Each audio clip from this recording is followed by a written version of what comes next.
See? Yeah. So Fox Hill is Fox Hill, but it isn't just Fox Hill. There's a lot of Fox Hill. I'm not going in Fox Hill. Someone has a question? Okay.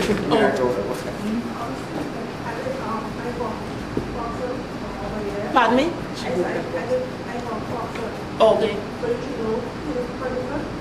Felix Ferguson? Speak up a little bit, Nikki. Yeah. Where does he live? Where did he live? Blueberry Hill? Okay.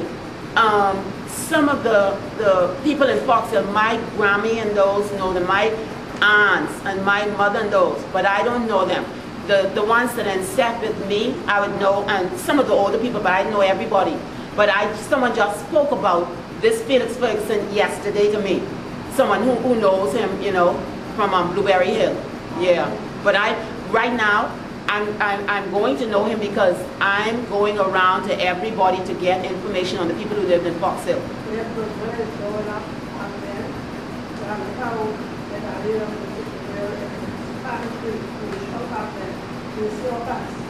Yes. Yes.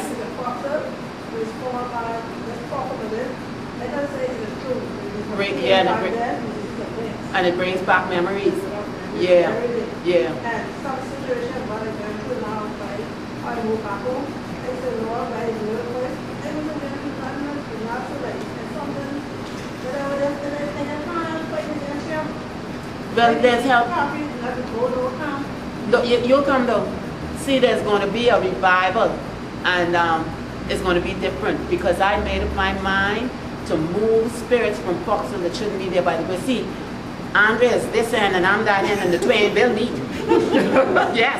No, see, when I was small, I used to hear people say, you see so-and-so, someone did such and such a thing to them, and the people would say that they did something.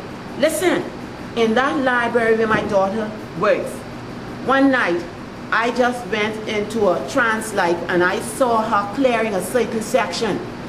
And the next day I said, Cassie, when you go to the library, see what's in there in the office. And do you know there was a book, the Book of the Dead or something? Anyway, those people had a book in there that said who they would kill and how. And they had the names in the book. You believe the people whose names they had in there died like that? You understand? And when I see things like that, I figure I'm not here just to see it and do nothing about it. I'm supposed to do something about that, you see? And each of you here, like I said, you're going to meet things in your life that you never saw before. You wouldn't know how to get out of it, but there's hope. I got out, so you will get out. You will get out, no matter what it is. I don't care what it is. You get out of it by the grace of God. You see. And like I said, pray for Fox Hill, pray for Nassau, pray for the Bahamas. Because I'm studying the Egyptian religion right now. I'm studying the Candomblé religion, and there was a woman in Fox Hill who walked Fox Hill. You may know who this woman is there. She always wore aqua and white, or light blue and white.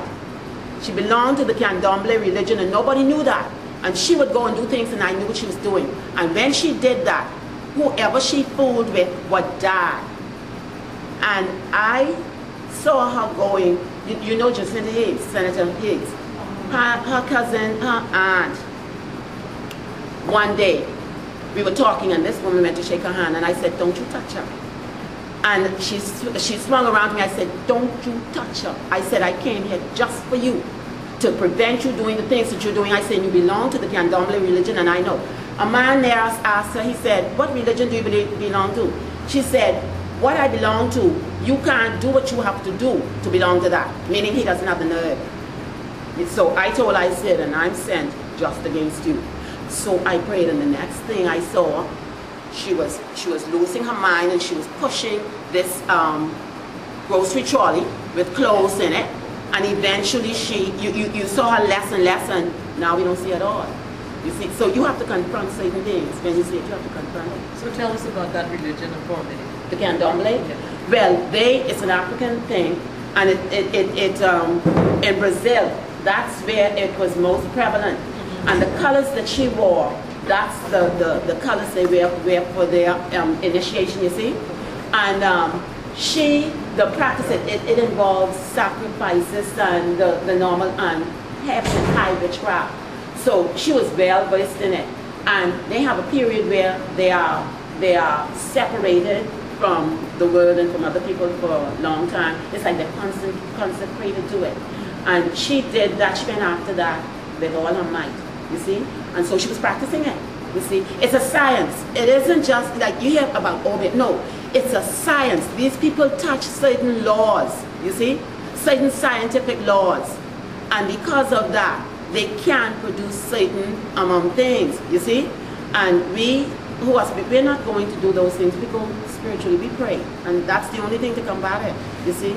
You could do that. You could also join one of these religions and go into Obia too, but one girl told me the other day, she said she paid $7,000 for a Haitian man to clear her.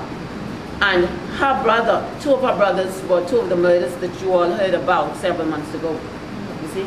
So, you can do that too, but it doesn't work. It doesn't have a lasting effect. You know? She has a question. Yeah, I taught at St. Anselm for quite a while, so I heard a lot of those stories.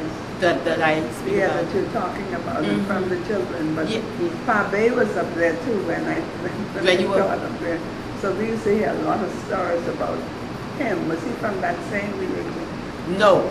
Pa Bay, to tell you the truth, he was a charlatan, and so it wasn't much to him. No, but there was a man who lived near him. Now he was something. I don't know if you heard about Gus Roberts. Gus Roberts. You the photographer? No, he was. What is real? You can't remember his real name. Gus. Anyway, he was a member of J. Carl's church. Then it was Brother Roy Roker. Gus and Da had one son, and one day this man lived just about 1 or 2 houses on the corner of Blueberry Hill. And he had this dilly tree, and he put, you know how they used to put the bottles in the tree and stuff? But he said the children mustn't touch his tree. And Da sent the boy to the shop one day for something, and one of the dillies dropped, and he picked it up and ate it, and the seed stuck in his throat and killed him there. So you see, it's things like that. You know, so these people really knew their craft. They really knew. So you can't come against them half prepared. You know, you have to prepare yourself and study it, study it intelligently. Don't just say, oh, that's just something. These religions are really rampant today. The children come up to the library and they pull up things. They study witchcraft on the computer cassettes to make them stop. You wouldn't believe it. And they really learn.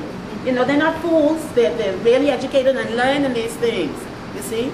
And that's what we're fighting. You know? Yeah. Excuse me. What's your name? My name is Beryl. At that particular time, I was Johnson. Beryl Johnson? Yeah, I was Johnson at that time. Who taught there with you at the time? Miss Marianne DeMera didn't teach there? Marianne DeMera. She was there. My good friend. Okay, yeah. She was my good friend. Yeah. Marianne DeMera. And also Norma Basin. She was at that time, at that stage. Okay. Norma Basin. And also Mrs. Fox. Ruby Fox, Thelma. Yeah, Okay, right. Yeah. All right, I know the time span that you would be in then, that you would have taught it. Yeah. So Harley, you said these stories are real. Everyone. Listen, Can I just say something? Yes. I'm sitting here fascinated and listening to her because I have a mother who was from Acklands, and she taught the same sort of things That happened. And I believe these things came from Africa. Yes, they did. They really did. My mother believed. She told me that she knew people who could fly. And she said she saw it with her own eyes. No, it's true. And see, these people believe these things. Yes. And you couldn't tell them it wasn't so. No. But they know what they saw, Yeah. and they know what, there's a story in the Tribune, you know, that you could pull up with a spirit that was in Fox Hill, and the priest, they called for the priest to exorcise it, and the spirit attacked the priest. And I'm going to do something on that too. And it happens in the Tribune. You can pull it up. Okay, we have Grace. Grace, we already announced you for next month, but you missed it. But you this is Dr. Grace Turner, Okay. the one who I said helped to set up this museum. Okay. And so please give her a run. Well, Yeah. she's amazing. And she has a question also, or a statement. I wasn't going to say anything. I was going to be privately, but After the lady. I studied anthropology, cultural anthropology, and moved into archaeology eventually, but my mother was from Andros. Right. I knew and understood these things because my mother was someone who could see things. Right. I grew up hearing it and describing things, so it wasn't unusual to me when I went to college. Right. Study these things. Right. I went into it too, but finding that you find these things wherever Africa. Yes. This part of the Americas, you realize that Fox Hill wasn't started by African people who came directly from Africa. It was a very early settlement, but the Bahamas. In terms of the English-speaking Caribbean, the Bahamas was one of the places where, after the slave trade ended, the Royal Navy, when they rescued African captives from slave ships, they would land them in Bahamas. The last ship like that for the Bahamas ended up, it got stranded in the Apple Coast in 1860. Many of the people from that ship, there were over 400 settled in Fox Hill. Most of them were Congos. Some of them moved to Congo Town Island. Right. All of that. Fox Hill was one of the areas. Some of them actually settled home in the villages. I noticed in your skit you mentioned Kamabota. Right. Kamabota is over here. Right. That's not in Fox Hill. No. These connections come from predominantly from this group of Africans who Came on the ship, but they didn't live as slaves here, so they were able to keep their culture, their African culture more easily than the ones who were enslaved. And so I'm not surprised to hear that Fox Hill has such a And you know, there was a man, Mr. Geezer. His grandparents apparently taught him how to speak with the African. Well, he was a big thing in Junkanoo, you know, but he could use the drums to speak, and that's what he used to do. He used to come by. He was Daddy's friend, and so, you know, like I said, I got these stories. I was always interested in things like this. So when Daddy and those telling those stories, and like baby Linda Virgil's Grammy and those, when her and Grammy talk, and you know, I would sit and I would listen and I'd ask questions. It always did, you see. So that's how I got a lot of the stuff that I'm writing now. But like I say, I have lived a lot of the stuff, believe me. Let me ask one thing. To whom did the drums speak?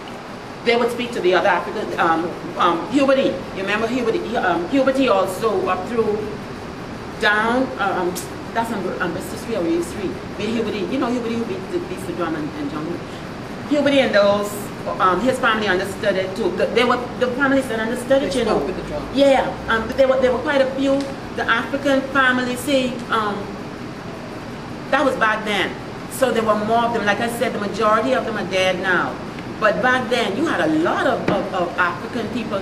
Like I said, when Grandma Blatch died at 121, Grandma Blatch lived in the house with Gummy and Mama and Mother, my mother.